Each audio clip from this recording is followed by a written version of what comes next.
Cerita horor kali ini berasal dari RSCM yang berada di Jakarta Pusat.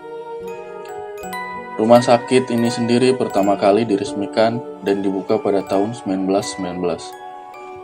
Sudah sangat tua.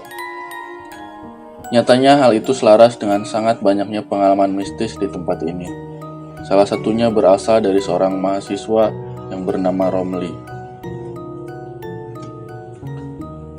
Pada suatu malam, ia di tengah perjalanan pulang menuju rumahnya, namun di tengah perjalanan, ia melihat segerombolan orang tengah berkumpul di pinggir jalan.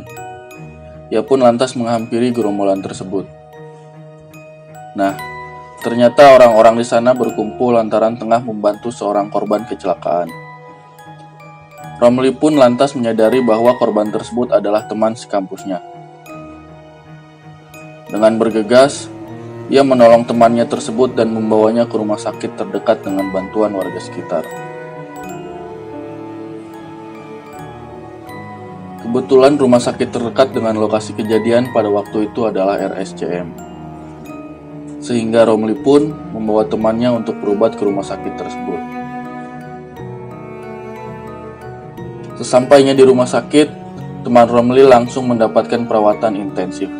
Romli pun mencoba untuk menghubungi kedua orang tua temannya. Namun ternyata kedua orang tua temannya itu tengah berada di luar kota dan baru bisa tiba di rumah sakit pada esok pagi. Romli pun diminta tolong oleh kedua orang tua temannya agar menjaga temannya itu hingga esok pagi tiba. Setelah mengiyakan, Romli kemudian meminta izin kepada kedua orang tuanya untuk dapat menemani temannya yang tengah terbaring lemas di RSCM. Setelah itu, ia pun pergi menuju ruang di mana temannya tengah mendapatkan perawatan. Waktu telah menunjukkan pukul 23.30. Suasana rumah sakit pun begitu sepi. Romli yang sedari tadi berusaha untuk tidur tetap saja terjaga, lantaran masih syok dengan kejadian yang dialami oleh temannya. Akhirnya ia pun memutuskan untuk membeli segelas kopi guna menghilangkan rasa bosan menunggu kantuk yang tak kunjung tiba. Ia kemudian bertanya lokasi kantin kepada seorang perawat yang kebetulan ditemui di salah satu lorong RSCM.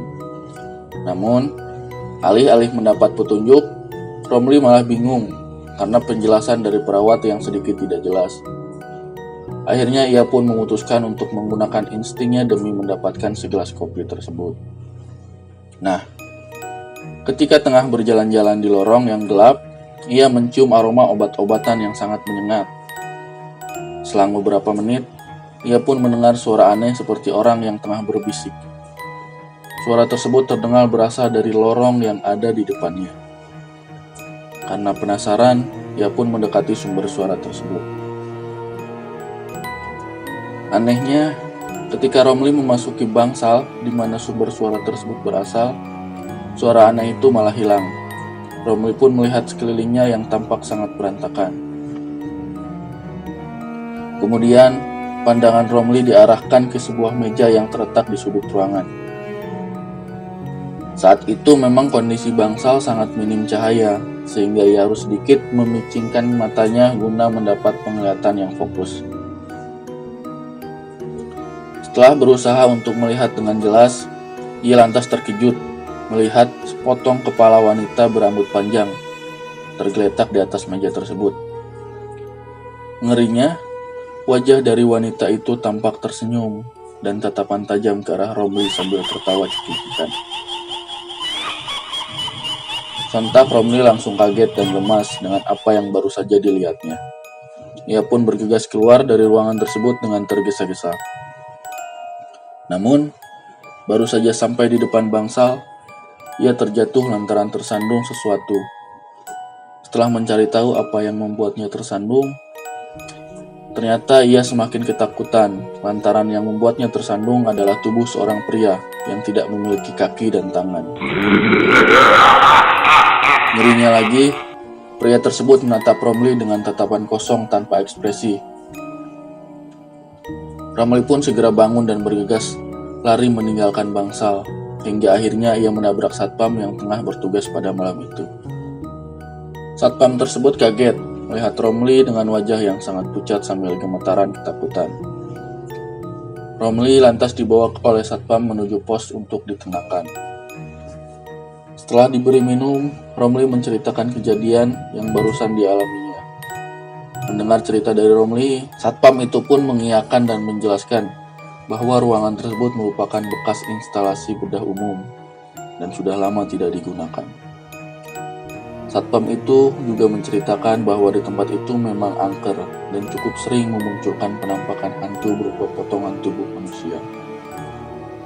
Romli yang masih ketakutan kemudian meminta untuk diantarkan ke ruang ICU tempat temannya dirawat. Sesampainya di ruangan ICU, Romli tidak pernah meninggalkan ruangan itu hingga pagi menjelang karena saking ketakutannya.